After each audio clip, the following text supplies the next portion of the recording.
দেশে প্রতিটি বাজারে পলিথিনের ব্যবহার বেড়েই চলছে। এ নিয়ে বিভিন্ন সংস্থা অভিযান চালালেও আসেনি কোনো পরিবর্তন। এবার এ তদারকিতে নেমেছে আইনশৃঙ্খলা বাহিনী। তারই ধারাবাহিকতায় রাজধানীর মোহাম্মদপুরের কৃষিবাজারে নিষিদ্ধ পলিথিনের উৎপাদন, পরিবহন ও বিপণন রোধ এবং জনসচেতনতা বাড়াতে কার্যক্রম পরিচালনা করেছে র্যাব। এতে অংশ নেন স্বরাষ্ট্র উপদেষ্টা জাহাঙ্গীর আলম চৌধুরী। এ সময় প্রতিটি দোকান ঘুরে পলিথিনের পরিবর্তে পাটের ব্যাগ ব্যবহারের জন্য সচেতন করেন স্বরাষ্ট্র উপদেষ্টা। বাজার ঘুরে সাংবাদিকদের সঙ্গে কথা বলেন তিনি। সম্প্রতি চাঁদাবাজির বিষয়ে উপদেষ্টা বলেন, মোহাম্মদপুর ও মিরপুরে চাঁদাবাজ বেশি।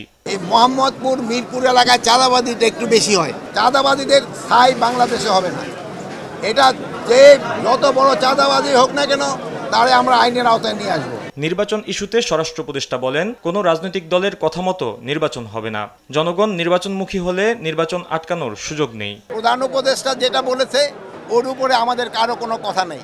স্যারে যেই তারিখে বলছে ওই তারিখে নির্বাচন হবে। জনগণ যেসব চাবে আমি নির্বাচনের দিকে চলে যাব, কারো কোনো শক্তি নাই নির্বাচন বন্ধ করা।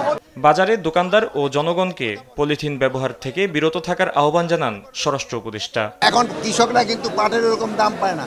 এখন আপনারা যদি পলিথিন ব্যবহার বন্ধ করে পাটের ব্যাগ ব্যবহার শুরু করেন, তবে আমাদের কৃষকরা লাভবান হবে, আমাদের স্বাস্থ্যসম্মত জিনিস হবে এবং পরিবেশের জন্য একটা ভালো জিনিস হবে। ফাহিম ইউসুফ, দেশ টিভি, ঢাকা।